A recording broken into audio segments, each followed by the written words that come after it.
Good afternoon. Good afternoon, everybody. I see people are starting to log on, and we'll start in about 60 seconds, if not before. But Happy New Year! Welcome to our first Ask Me Anything of the new year of 2022. I'm joined by my colleagues. I'm Robert Osborne. I'm principal of the Osborne Group, and I'm joined by my colleagues Laurel McCombs and Karen Osborne. How are you guys both? Good. Yeah. Happy New Year, everybody. Happy New Year. Happy New Year. All right. Well, this is only a half an hour, so we'll dive in. So this is Ask Me Anything, which means you can ask us anything. You can either use the chat or you can put it in the Q&A box, and we'll get to as many questions as we can. But yeah, anything related to fundraising, management, not-for-profits, we're happy to answer. So we'll give you guys a few minutes to do that. But in the meantime, I think we had a couple of questions that came in just through email. So I'll kick it over to you, Laurel. I know you have one of them. Yes, so the first question we have is about boards from Chantal, and thank you for submitting this, because I think this is a question that a lot of people struggle with. So I'll kind of paraphrase Chantal's question. She's putting the finishing touches on her 2022 development plan and feeling like her development committee section needs a little something. And it sounds like she's got a pretty good board, and the committee chair is rallied. The development committee they're all doing their thing. They're not, they're involved. They're doing things like writing holiday cards, writing thank yous. One of the members works closely with the ED on doing some special donor visits for people they both know. So the good news is, as Chantal reports, is that they have a great development chair and committee board, and there's a lot of potential. But the question she wanted to ask is, it feels like there's a lot of, because there's so much potential, there's maybe a lot of things that are being left by the wayside.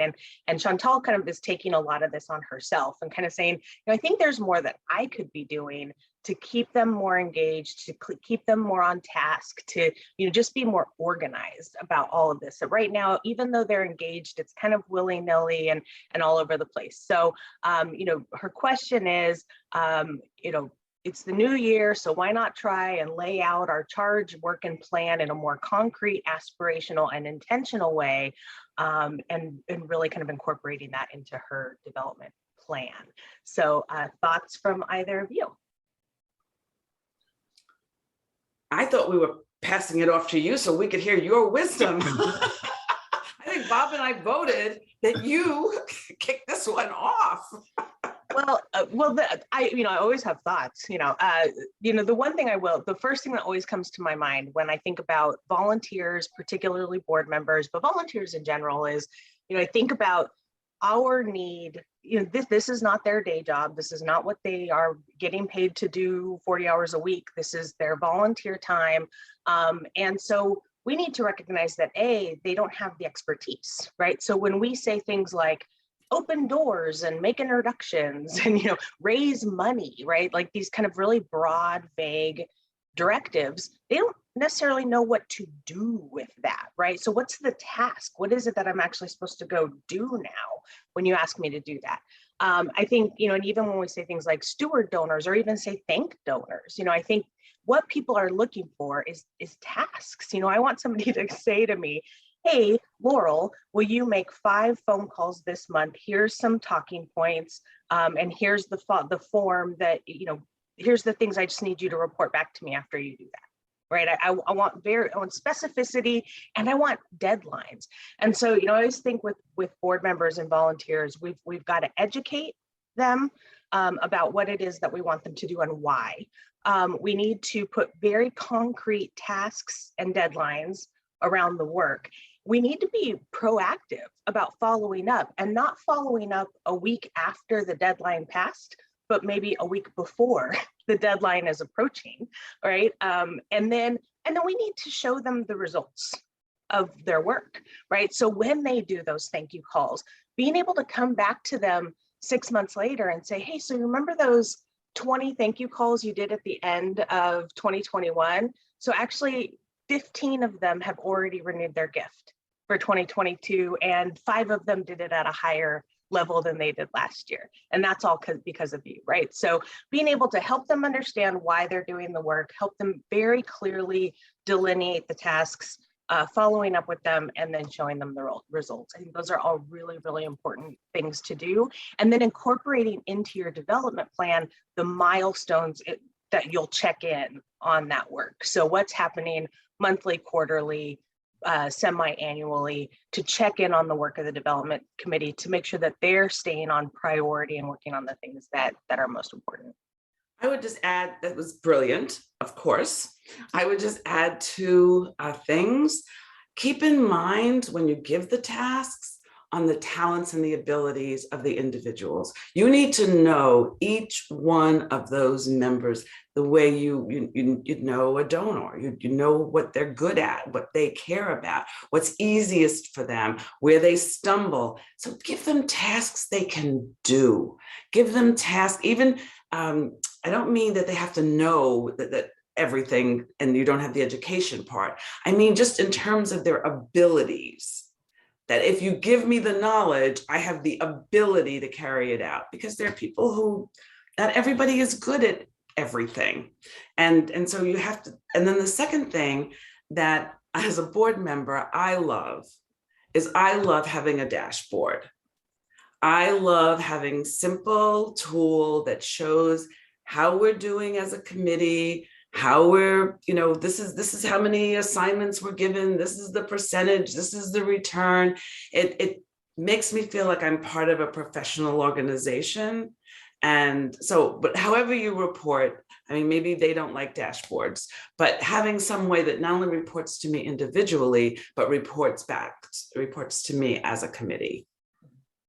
And I would just say, a last thought on this is just, one of the things Chantal mentioned is kind of everybody's doing different kinds of work. And to Karen's point, and when everyone's doing different kinds of work that best reflect their abilities and their skills, I think it's important to, again, help everyone see why their contributions are equally important. Yes. Why it's equally important that one board member is going on visits with major donors as much as one board member is doing 5 thank you calls with mid-level donors, right? So, kind of finding ways to equalize the importance of the work, even though it may feel like somebody's, meeting with bigger donors or whatever it may be. Excellent. I have nothing to add. Those were very thorough, great answers. So I think we have a kind of a similar question, and maybe we've answered this question to some extent already, maybe we haven't. But Rebecca asks, any thoughts on balancing board volunteer engagement with appropriate boundaries, roles within the Carver policy governance model? I'm not specifically familiar with the policy Carver governance model. Are either of you? Well, I mean, I think the Carver model is kind of the traditional delineation between staff roles and board roles. And, I ultimately, the board, in some ways when we're doing fundraising tasks specifically, we are kind of starting to blur those lines between the things that staff do and the things that the board does. And we are having them kind of come into those day-to-day tasks a little bit more, but I also think that this fully aligns with their fiduciary responsibilities. So, and again, we're not asking them to make decisions about, which staff are doing, we're not asking them to make decisions about the plan or decisions about what staff are doing. So, I think hopefully the board understands their role as fiduciary agents and understands their role in fund development. And of course, if they don't, then that's a kind of a backtrack, right? So if the board doesn't kind of understand, why they're even doing fundraising, then that's a bit of a backtrack and some homework to work on. But hopefully, I don't think that them participating in doing thank you calls or going on donor visits crosses any lines in terms of traditional board versus staff roles. And I would add, I agree with that. I would add that when I see boards stepping over lines, it's usually because nobody told them what to do. Yeah. You know, board member, I have served on boards. I'm currently serving on a board. I don't have time to go in and run the organization.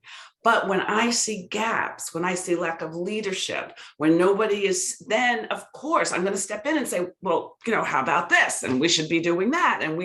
So all you've got to do is make sure that you give me meaningful and productive work to do, and give me the deadlines and all the things that Laurel said, and I won't interfere. I won't cross those lines. Don't leave a void. Yeah, so I would agree with that 100%. I've recently joined some boards, and they've actually been very good about letting me know what to do. But yeah, there's always that. As a new board member, I'm remembering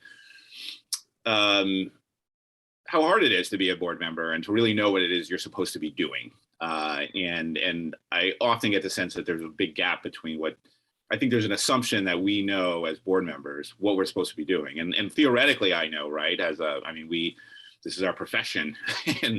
But when it comes to actual implementation, I don't always know what I'm supposed to be doing, or I know what I'm supposed to be doing in the abstract and not in a concrete sort of way for that specific organization. So the more guidance you can give, the better. And it's one of those things you probably can't overdo in some ways. Like, it's probably not coming through as clearly as you sometimes think it might be. And just one last little comment on that. I know we have other questions, sorry, but always be open though to our ideas. I don't want to be just told, yes, I want clear direction, but I also want to be recognized that I have a brain. And so that I might say, well, how about we do this? Or how about we try this? Or, do it a little differently. And here's why. And just remember to be open. People want to be appreciated for the reason you have them on is because they're smart, because they have things more than just money and contacts. They bring more to the table. So make sure that you're open to ideas. All right. Well, we have a lot of questions, so we're going to have to move through them a little faster than before. Okay.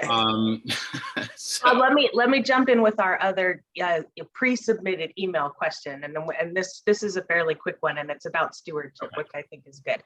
So Jessica asked us, they've received some contributions in honor of someone and wanted to find out the best practice to notify the honoree that a donation was made on their behalf. The honorees are all living and they have their contact information. So just looking for thoughts and ideas on how to handle those honoree notifications, and particularly in telling the honoree that those gifts have been made. This is a potential donor. Yep. This is somebody who could stick with you. Pick up the phone, call them, thank them, ask them, what they would like to know more about the organization. Just do good stewardship. And one thing I would say in terms of honoring in terms of notifying the honoree, the person that the people made the gift in honor of, is I would call them, let them know that the gifts have been made, and then ask them if there's something in particular that they'd like you to do with the stewardship. So is there, would they like to call and make a thank you call? Would they appreciate it if your board chair called and made those thank you calls? Is there something that would be special to them in terms of thanking the people who made those gifts? So I would just make sure to include the honoree in the stewardship plan for those people who made those gifts. all right. Good answers. All right, let's move on to the next question. We have about 4 in the queue, so keep that in mind. So what Alicia asks us, what is your go-to response to the prospect's response to a meeting request by saying, quote, "No need to meet, of course we'll give"? Yeah, and this kind of ties into with a little bit with Chuck's question in the chat about Zoom calls. And I think especially because I feel like especially right now, since so many visits are having to be done via Zoom, I think people are getting that response even more than they used to, because people are just like, oh, I don't want to go be on another Zoom call. And so I think people are getting that. I think the best advice I ever got from Karen Osborne was how do you make a visit about the donor? What's in it for them? And I think so often when we approach getting a visit, we approach it from our perspective, right? We approach it from this perspective of, oh, we have really great news, or we have a new program we want to share with you, or we want to tell you about this cool stuff we're doing. And it's always about us. And I think trying to kind of flip that script and figure out, well, what's in it for the donor? What they're busy, they have a lot on their plate. What's top of mind for them? And how do we make sure that we frame that visit in a way that is really solving a problem for them? So I think I always hear Karen's voice in my head when I get that response. Yeah. Can I just add something really quick? Yeah, fire away. Fast. Okay. Keeping that framework in mind, that you're thinking from the donor's perspective. The reason you want to have the contact is because you don't want people self-soliciting. You don't want people just deciding. You want to make sure that it's the right ask and the right time. And so while you're thinking about those reasons, that's going to, from their perspective, remember that people want to give, as I mentioned before, they want to give wisdom. They want to be wanted for their ideas. So make sure one of the reasons is to seek legitimately advice, something that you legitimately could use their take on. Yeah, I would agree with that. And my mind went immediately to stewardship as well, that people like to be, like accountability. So even if you aren't able to meet with that person right that moment, it's an opportunity to set up the next meeting by doing strong stewardship and making sure that the next time you'd like to meet with them, you have that opportunity. I think, when we talk about appealing reasons that people want to meet with you, being accountable, I think, is definitely one of those reasons that people will be willing to meet. All right. Well, and of course, the advice, the other advice Karen always gives is to have 3 reasons ready, right? So I think a lot of times we have one reason when we make that call, why, and then as soon as they say no, we're like, but if we have 3 reasons ready, then when they kind of shoot down the first one, you're ready to give the second reason, and then when they maybe shoot down that one, you've got your backup just in case. So I think, just making sure you have several reasons ready to give them why this meeting is so important. Hard to say no 3 times. So I don't know if we've fully answered Chuck's question, so I'm going to read it. So Zoom calls with prospects seem like they're here to stay. Talk about the best way to ensure that major gift officers make these productive and as lucrative as possible. The 2-hour lunch has become a 30-minute meeting at best. It goes back to, I was thinking about this. A friend of mine contacted me as the VP of a big university. And he said, we've raised more money this year than we've ever raised, even though we're not meeting people in person. And he said, so I've been trying to figure out, because he said, everything I know about fundraising is that you raise big bucks with one-on-one, face-to-face relationships. He said, but we've been meeting by Zoom and I'm raising more money than ever. And so I asked him, I wrote back and I said, well, what are the Zoom visits like? How close are they to an in-person visit?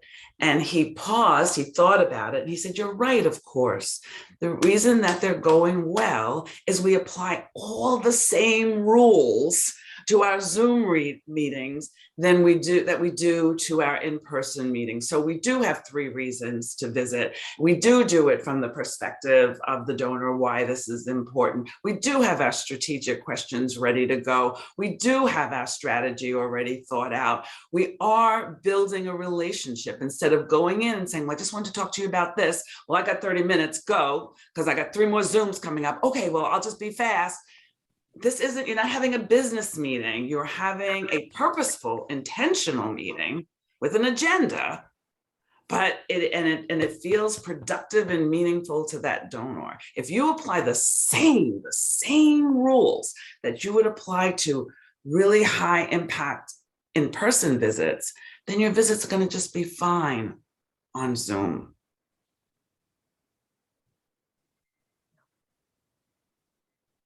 Anything to add? Yeah, I would agree. I mean, I think that makes perfect sense. So my first thought was, yeah, was having, I think it does put, I think you should always have strategy. It does seem to put even more of an emphasis on having real clarity about what you want to achieve in that meeting, which questions you're going to ask, what, where you're trying to get to.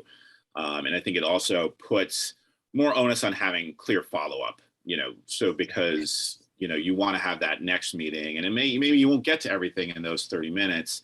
And so we want to make sure that we have a reason to meet again and to continue to talk. So to me, it means kind of like really buttoning down, like exactly as you said, Karen, the same things work, but just really making sure that we're not being loose about it. And we really have clarity about, what is going to make this meeting successful? What do we need to cover? And what are we going to ask before we leave this meeting to ensure that we meet with this person again. All right. Next question is from Sophia. This seems like it might be a Laurel answer as our metrics person, but no pressure on you, Laurel. I'm also a metrics person. So, in addition to gift renewal and dollar value, are there qualitative benchmarks to gauge the quality of relationships that we build with supporters? Oh, Sophia, you asked one of my favorite questions of all time, because I think this is like, I actually saw Sophia's question and I was like, oh, I love this question. And it's elusive. I don't have a great answer to this question because I'm not sure we've really figured this out as an industry yet. But I think it's really important, and it's like my what's that word? Like it's my elusive thing, like my thing I'm always chasing, right? Is this answer, because I do think we have a lot of quantitative ways to measure how we're doing our work, but qualitatively, strength of relationship and quality of relationship is a really hard thing to measure. I do think there are a handful of qualitative ways to do that. One of my favorite tools is, if any of you on this call have ever been on a training with any of the three of us, you've probably seen the Tarnside curve. One of the things I really love is, and if you haven't seen the Tarnside curve, email me and I'll send you a picture of it. But it's essentially just a graph that kind of graphs giving and involvement, right? And kind of moves people along a continuum of engagement and their gifts. I would qualitatively, for all of my major, and that's the Tarnside curve, anybody who didn't hear me. I would, for all of my major donor prospects at any given time, be plotting them against that Tarnside curve. And that's one of the qualitative ways that I think we kind of plot where somebody is in terms of their engagement with us. And so I think whether they are at just learning about us, whether they're at engagement, if they're taking personal responsibility, right, kind of how they're moving along. I would also be looking at where I need them to be to make the next ask, the next major gift ask that I want to ask, and where they are now, and then using that as a measure of what are my strategies going to be to get them from point A to point B. So that's one way. The other thing that we talk a lot about here at the Osborne Group is e-scores, engagement scores, is looking at the different types of engagement that you have at your organization, whether it be visits, Zoom calls, meetings with the president, stewardship events, tours, whatever your list of engagement activities are, and then giving those a point value, and then actually giving people point values every time they engage in something, so that you can kind of see how engaged people are with your organization, how much stuff they've done beyond just making a gift. So, Sophia, again, I'm not sure I've really answered your question, but it is something that continues to like rattle around in my brain. And so if anybody else wants to nerd out on this with me at some point, just email me and we'll There's one other one that I find really powerful, and that is asking, where are we on your list of charities? It's one of the powerful questions. What organizations do you care the most about? What organizations do you really feel a sense of satisfaction? And then where are we in that process? And then to Laurel's point about, I'm trying to get them from, what do I have to do to get them up that Tarnside curve? And what could we do to deepen that relationship so that we're moving up? We're moving up your list, as opposed to, right? Again, you're looking at it from the donor's point of view. I think those are three really good qualitative measures. And with the e-scores, when you decide, and we can send you a little thing on e-scores, when you decide what point value to give the different ones, let it be based on quantitative information. So if everybody who's gone to this particular event, it's 90% of them, increase their gift next year, or increase their gift immediately afterwards, then you know that that one is really working. And if nobody did, 0, then maybe it's not doing its work. It's not doing enough work. So e-scores are a very clever way of measuring engagement, but also strategy. You know, am I doing the right kinds of things to engage people?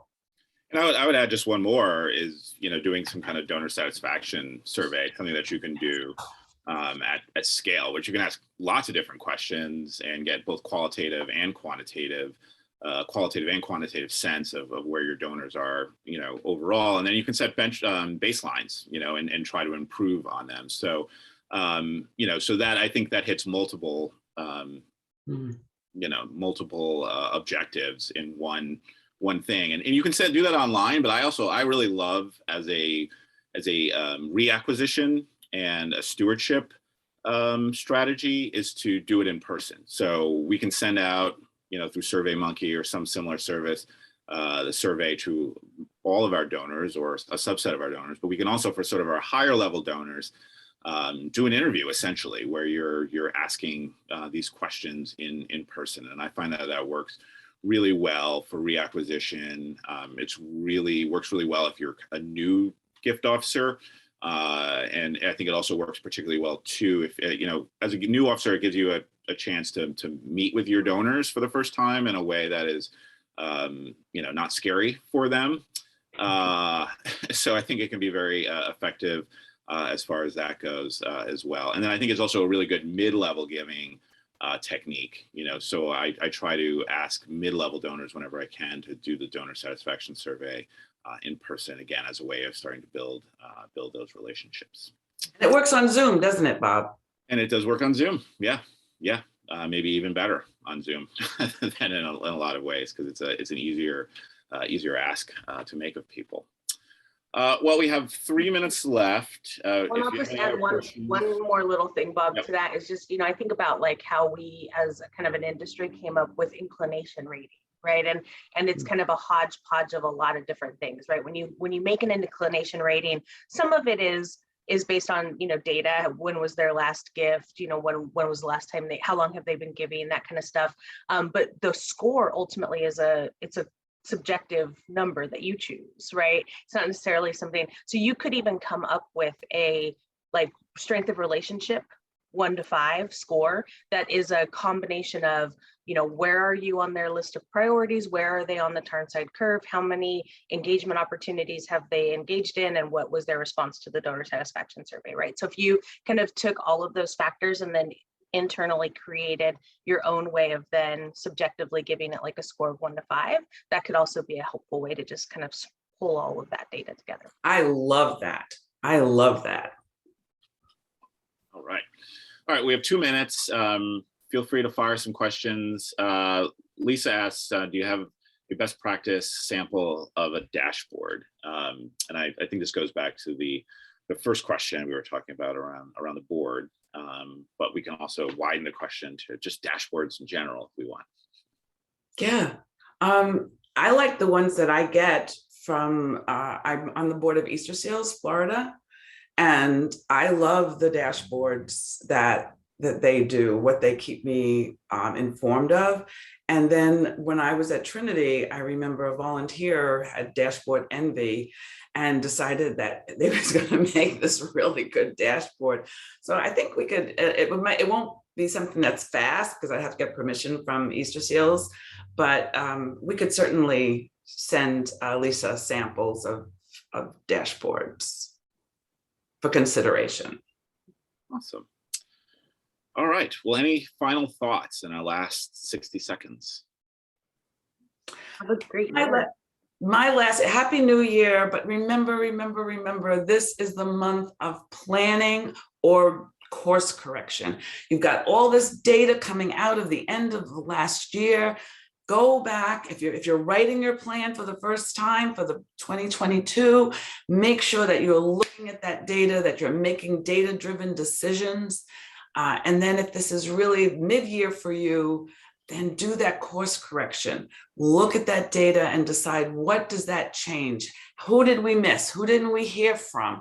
Where are they? And instead, we often spend January getting all of our events ready for March.